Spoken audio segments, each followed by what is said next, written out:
పెద్దలు సహచర మంత్రివర్యులు రాష్ట్ర రవాణా శాఖ మంత్రివర్యులు సోదరులు పువ్వాడ అజయ్ గారు, గౌరవనీయులు సహచర మంత్రివర్యులు, ఈరోజు కాదు 13-14 ఏళ్ల నుంచి కూడా మీతో పాటు మీలో ఒకటిగా మీ అన్నగా కలిసి మెలిసి మిమ్మల్ని అందరినీ ముందుకు నడుపుతున్న గౌరవనీయులు మంత్రివర్యులు పెద్దలు శ్రీనివాస్ గౌడ్ గారు, గౌరవనీయులు స్థానిక శాసనసభ్యులు అన్న మనకిక్కడ ప్రతిరోజు మరి ఏదో ఒక ప్రోగ్రాం పెట్టుకున్న ఆతిథ్యం ఇచ్చి మమ్మల్ని రోజు పలకరిస్తున్న మా అన్న మంచిరెడ్డి కిషన్ రెడ్డి అన్న గారు, వరంగల్ ఈస్ట్ ఎమ్మెల్యే గారు, సోదరులు గౌరవనీయులు నన్నపనేని నరేందర్ గారు, శాసన మండలి మాజీ సభ్యులు గౌరవనీయులు పెద్దలు కర్నె ప్రభాకర్ గారు, హైదరాబాద్ నగర మేయర్ ఫస్ట్ మేయర్ తెలంగాణ వచ్చిన తర్వాత మా తమ్ముడు బొంతు రామ్మోహన్ గారు, గౌరవ మరి రాజేందర్ రెడ్డి గారు,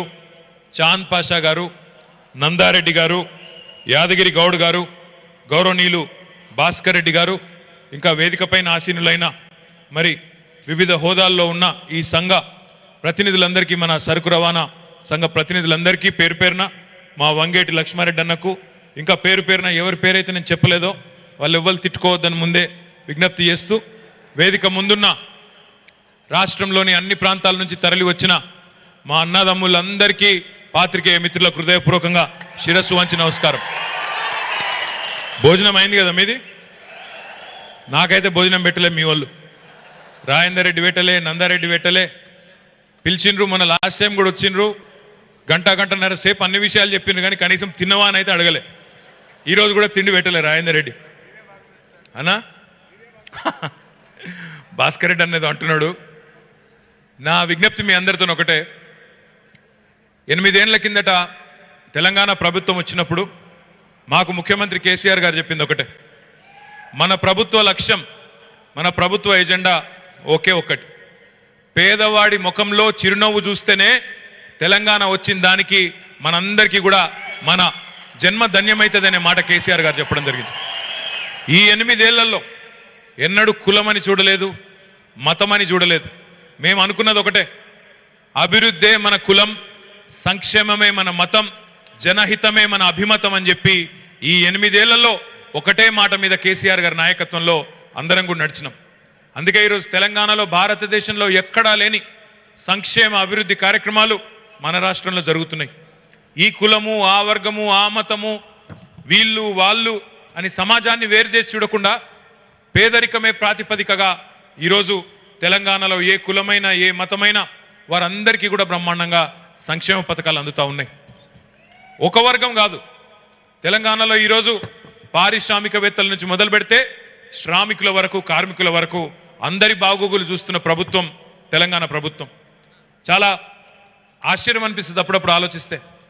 ఆనాడు ఉద్యమంలో ఉన్నప్పుడు చాలామంది మమ్మల్ని అనేది, మా దోస్తులు చాలామంది ఆంధ్ర ప్రాంతం వాళ్ళు కానీ ఇతర రాష్ట్రాల వాళ్ళు, ఉత్తరాది వాళ్ళు కానీ అనేది, మీకు నిజంగానే తెలంగాణ వస్తే ఈ రాష్ట్రాన్ని నడిపే దక్షత, ఈ రాష్ట్రాన్ని ముందుకు తీసుకుపోయే దమ్మున్న నాయకత్వం మీకున్నదా అని చెప్పి అప్పుడప్పుడు కూర్చున్నప్పుడు, లేచినప్పుడు, అక్కడ ఇక్కడ కలిసినప్పుడు ఫ్రెండ్స్ కాబట్టి ఓపెన్గా అంటారు కాబట్టి అంటుండే, తెలంగాణలోకి అంత సత్తా ఉందా, తెలంగాణలోకి అంత దమ్ముందా అని మాట్లాడేది.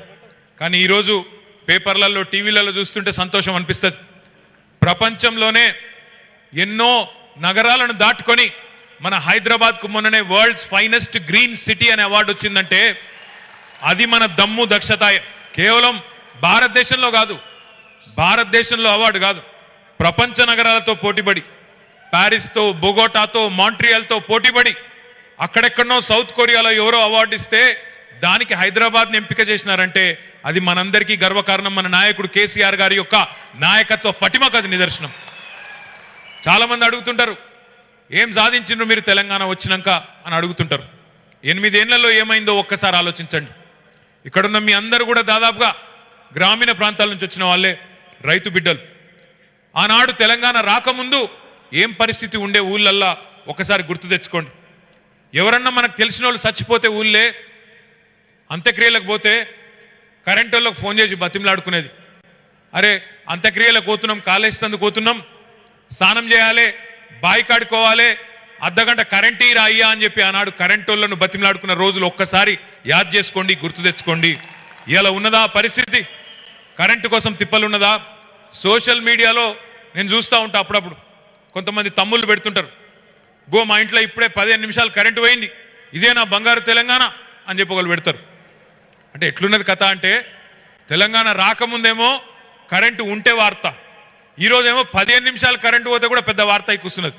అంటే కేసీఆర్ గారి ప్రభుత్వ దక్షత, కేసీఆర్ గారి నాయకత్వ పటిమ ఏంది అంటే, ఆనాడు విద్యుత్ లేక కరెంటు లేక ఆగమాగమైపోయిన పరిశ్రమ, కరెంటు లేక కునారెల్లిపోయిన వ్యవసాయం, కరెంటు లేక ఇబ్బంది పడ్డ గృహాలకు ఈరోజు బ్రహ్మాండంగా 24 గంటల కరెంట్ ఇస్తున్న ఏకైక రాష్ట్రం అన్ని సెక్టర్లకు, అన్ని వర్గాలకు తెలంగాణ మాత్రమే. కరెంటు సమస్య పరిష్కారం అయింది, తాగునీటి సమస్య పరిష్కారం అయింది. ఇక్కడే ఉన్నది పక్కనే నల్గొండ జిల్లా. ఇదే నల్గొండ జిల్లాలో ఒకనాడు కేసీఆర్ గారు 2006-7 ప్రాంతంలో ఈ నల్గొండ జిల్లా పిల్లలు, జిల్లా బిడ్డలు జీవోత్సవాలుగా మారిపోతే దేవరకొండ, మునుగోడు, ఇబ్రహీంపట్నం ఇంకా కింద ఉండే కొన్ని ప్రాంతాల్లో ఫ్లోరోసిస్ అనే వ్యాధి నీళ్లలో విషంలాగా కలిసి మన బొక్కల్లో మూలుగా చచ్చిపోయే విధంగా ఆ నీళ్లు తాగి 1,50,000 మంది జీవోత్సవాలైతే అది చూసి కేసీఆర్ గారు ఆనాడు మొత్తం ప్రాంతంలో 32-33 మండలాల్లో తిరిగి ఆ రోజు ఒకటే మాట ఇచ్చిండు, ఏనాటికైనా తెలంగాణ వస్తుంది, వీళ్ళెవరు పట్టించుకోరు, ఆ రోజు తప్పకుండా ఈ సమస్య పరిష్కారం చేసే బాధ్యత మాది అని చెప్పిండు.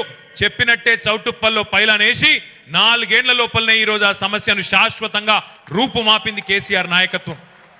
ఫ్లోరోసిస్ అనే వ్యాధి దశాబ్దాల నుంచి ఉన్న వ్యాధిని రూపుమాపింది కేసీఆర్. తాగునీరు, కరెంటుతో పాటు సాగునీరు, ఈరోజు పుట్లకు పుట్లు వడ్లు వండుతున్నాయి.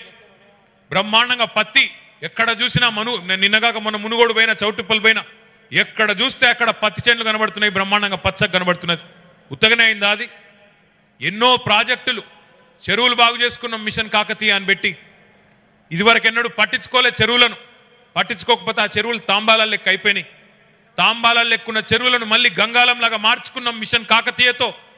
బ్రహ్మాండంగా ఈరోజు ఇరిగేషన్ ప్రాజెక్టులు కట్టుకొని అటు కాళేశ్వరమైనా, ఇటు పాలమూరు రంగారెడ్డి ఎత్తిపోతల పథకమైనా, అక్కడ ఖమ్మంలో సీతారామ అయినా, ఇట్లాంటి అద్భుతమైన ప్రాజెక్టులు ఎన్నో కట్టుకొని చక్కగా ఈరోజు తెలంగాణలో ఆనాడు 2014లో 68 లక్షల టన్నుల ధాన్యం ఆనాడు ఉత్పత్తి అయితే ఈరోజు 3.5 కోట్ల ధాన్యం ఉత్పత్తి చేసే స్థాయికి తెలంగాణ చేరుకున్నదంటే ఇది కదా తెలంగాణ దమ్ము, ఇది కదా తెలంగాణ దక్షత. అంటే నాయకుడికి ఆ కన్సర్న్ ఉంటే, నాయకుడికి ఆ సోయి ఉంటే, వ్యవసాయం బాగు చేయాలని సోయి ఉంటే ఈ ఫలితం వస్తుంది. మేము ఒకసారి వడ్లు కొనమని కేంద్ర ప్రభుత్వం చెప్పింది. యాసంగి వడ్లు, ఎండాకాలం వడ్లు మేము కొనం అని కేంద్ర ప్రభుత్వం మెలికబెట్టింది. మేమందరం, అజయ్ అన్న, నేను, సీనన్న, మేమందరం పోయినాం ఢిల్లీకి. పీయూష్ గోయల్ అని మంత్రి ఉన్నారు, ఆయన అంటాడు మాతోని, మేము కొనం, 4 ఏళ్ళకి సరిపడా నిల్వలు ఉన్నాయి మా దగ్గర, మేమేం చేసుకోవాలి, కొని ఇప్పుడు బియ్యం అసలే కొనమంటాడు. మేమన్నాం, సార్ ఇది ఫుడ్ సెక్యూరిటీ యాక్ట్ అని ఉన్నది, దాని కింద మీరే కొనాలి, ఇంకెవడో కాదు, అది మీకు చట్ట ప్రకారం మజ్బూరి, మీరేం మాకు మెహర్బానీ చేస్తలేరు, కొనాలని మేము కొనమంటాడు. ఇంకా ఆఖరికి ఏమంటాడు ఎరికేనా, क्या चमत्कार है भाई आप लोग, क्या चमत्कार करे भाई आप लोग, कैसे तेलंगाना में इतना सारा राशि आ रहा, इतना सारा वहां से पैडी आ रहा అని చెప్పి మాతో ఫసల్ ఆరా అంటాడు. అంటే మేము చెప్పినాం, హౌ సాబ్ चमत्कार करे, 24 घंटा करंट मुफ्त में देते हैं हमारे किसानों को, वहां पे आज हम लोग जो तालाब है हमारे मिशन काकतिया के, इसमें पूरा हमने रेक्टिफाई कर लिया, स्ट्रेंथन कर लिया, साथ ही साथ हमने प्रोजेक्ट बना लिया और हमारे किसान को రైతు బంధు देते हैं, రైతు బీమా देते हैं. ఇవన్నీ ఇచ్చినాం కాబట్టి ఇవాళ మా రైతులు బ్రహ్మాండంగా సేద్యం చేస్తున్నారు, అందులోకెళ్ళి పుట్లకు పుట్లు వడ్లు వస్తున్నాయంటే నమ్మలేదు. ఇంకొక మాట అన్నాడు, నూకలు, ఆ నూకలైతే ఎండాకాలం వడ్లు అవి, అందుకే మరి వాటిని పారాబాయిల్ చేసి బియ్యం ఇస్తాం మీకంటే ఒక పని చేయండి, నూకలు తిను నేర్పించండి మీ వాళ్ళకు అన్నాడు. మీ వాళ్ళకు, మీ ప్రజలకు నూకలు తిను నేర్పించుకోండి మీరు అన్నాడు. మేము గుణము నేర్పించుకోమన్నాడు. అంటే గిట్లుంటది వాళ్ళతోని. ఆనాడు ఒకనాడేమో 68 లక్షల టన్నులు పండితే తెలంగాణలో ఈరోజు 3.5 కోట్లు పండితే వాళ్ళు బర్దాస్త్ చేయలేకపోతున్నారు ఒక రాష్ట్రం ఇంత బ్రహ్మాండంగా ముందుకు పోతుంటే. అందుకే నేను మిమ్మల్ని కోరేది ఒకటే, నూకలు తినమని తెలంగాణ రైతుల్ని, తెలంగాణ ప్రజల్ని తెలంగాణలోని అన్ని వర్గాల వారిని అవమానించిన వారి తోకలు కత్తిరిద్దామా వద్దా ఒక్కసారి జాగ్రత్తగా ఆలోచించండి. ఇది నా ఒక్కనికో మన ప్రభుత్వానికో అవమానం కాదు, అందరికీ అవమానం. తప్పకుండా ఆలోచన చేయాలి. అదేవిధంగా ఇప్పుడే నేను రాజేందర్ రెడ్డి మాట్లాడితే అనుకుంటా ఉంటే ఆయన మాది సరుకు రవాణా సంఘం అంతే ఎడవేంటి రాజేందర్ రెడ్డి సరుకు రవాణా సంఘం అన్నవా ఏమంటివి సరుకు రవాణా రంగం అన్నాడు. ఈ సరుకు రవాణా రంగం యొక్క సమస్యలను అర్థం చేసుకున్నారు కాబట్టే శ్రీనివాస్ గౌడ్ గారు అజయ్ గారు ఇప్పుడే మీరు కోరినవన్నీ కూడా వెంటనే పరిష్కారం చేస్తామని కాయిదాలు కూడా ఇచ్చినారు, ఆర్డర్లు కూడా ఇచ్చినారు. వారిద్దరికీ ఒకసారి గట్టిగా చప్పట్లతో అభినందనలు చెప్పండి. కానీ సరుకు రవాణా రంగం యొక్క సమస్యలు అర్థం చేసుకున్న వారేమో ఇట్లుంటారు, వచ్చి మీతో కూర్చొని మాట్లాడి అర్థం చేసుకొని ఒక ఉపాయం చెప్పి ఇట్లా చేసుకోండి ఇట్లా చేసుకుంటే అవుతుంది అని సంజాయించి చేస్తారు. కానీ కేంద్రంలో ఉన్న ప్రభుత్వానికి సరుకు లేదు, విషయం లేదు. నరేంద్ర మోడీ గారి ప్రభుత్వంలో సరుకు లేదు. ఎందుకు లేదంటున్నా అంటే మాట్లాడితే ఇతరుల మీదకి నూకుడే నెపాన్ని. ఆనాడు 2014లో మీకు యాదకుండాలి, నరేంద్ర మోడీ ప్రధానమంత్రి అయినాడు, ఎన్డీఏ ప్రభుత్వం వచ్చినాడు, ముడి చమురు ధర క్రూడ్ ఆయిల్ ధర ఆనాడు $94. ఈరోజు ముడి చమురు ధర క్రూడ్ ఆయిల్ ధర $98-99 ఉన్నది. పెద్ద తేడా లేదు, $5 తేడా మాత్రమే ఉన్నది. మరి ఆ రోజు లీటర్ పెట్రోలు ₹70. ఈరోజు లీటర్ పెట్రోలు 112-113 ఎంతుందేమో, బాగా పెరిగింది. దగ్గర దగ్గర ₹50 దాకా ₹45 దాకా పెరిగింది.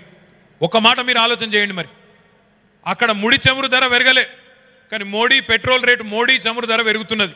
ఎందుకు పెరుగుతున్నది? ఏ కారణం చేత పెరుగుతున్నది? రాష్ట్రాలు ఏమైనా పన్నులు పెంచినాయా? తెలంగాణలో మనం ఏ పన్ను పెంచలేదు.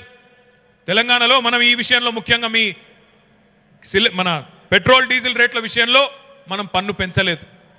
మరి ముడి చమురు ధర మారలేదు, మోడీ చమురు ధర మారుతున్నది. ఎందుకు మారుతున్నది అంటే అడిషనల్ ఎక్సైజ్ డ్యూటీ, పెట్రోల్ మీద డీజిల్ మీద సెస్సు ఇవన్నీ వేసి ఈ 6-7 ఏళ్లలో 30 లక్షల కోట్ల రూపాయలు కేంద్ర ప్రభుత్వమే మొత్తం వాళ్ళే తీసుకున్నారు.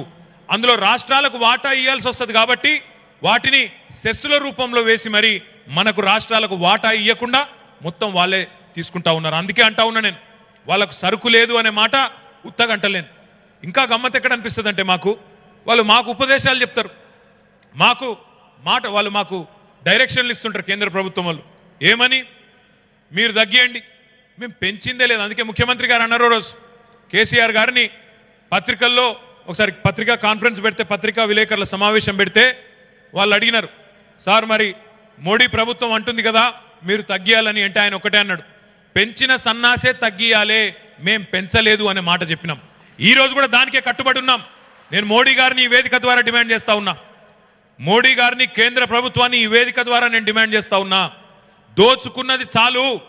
30 లక్షల కోట్ల రూపాయలు మీరు ఏదైతే కేంద్ర ప్రభుత్వం వసూలు చేసిందో 7 ఏళ్లలో సామాన్యుడి ముక్కు బిండి వసూలు చేసింది. మా తమ్ముళ్ళు బండ్ల మీద తిరిగే తమ్ముళ్ళ దగ్గర వసూలు చేసిండ్రు, మా లారీ అన్నల దగ్గర వసూలు చేసిండ్రు. ఇప్పటిదాకా తీసుకున్నది చాలు.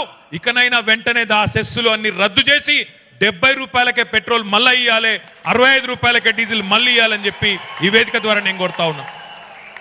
క్రూడ్ ఆయిల్ ధర మారలే పెద్దగా, కానీ ఈ అడిషనల్ ఎక్సైజ్ డ్యూటీలు సెస్సులు ఇవన్నీ వేసి సామాన్యుడి నడ్డి విరగొడుతున్నది నరేంద్ర మోడీ. దీనివల్ల కేవలం మీకే నష్టం కాదు, కూరగాయల రేట్లు పెరుగుతాయి, సరుకు రవాణా మరి కాస్ట్లీ అయినప్పుడు ఆటోమేటిక్గా ఆ సరుకుల రేట్లు కూడా పెరుగుతాయి. అన్ని నిత్యావసర వస్తువుల ధరలు ఆకాశాన్ని అంటుతున్నాయి. మాటలేమో పెద్ద పెద్దవి చెప్పిండ్రు అన్నాడు. ఏమన్నారు అన్నాడు నరేంద్ర మోడీ గారు? భాయియో బహనో మిత్రో आप सभी लोग जन धन खाता खोलो, मैं धन 15 लाख देता हूं అన్నాడా? పడ్డాయా 15 लाख ఎవరికన్నా? 15 लाख వడ్డీలు ఎవరు ఉంటే శైలా పట్టురు పోయి. నాకు ఈ మధ్యన కళ్ళు కనబడతలేవు. 15 लाख नहीं आया, मैं वही बोल रहा हूं. फिर 15 लाख అన్నాడు.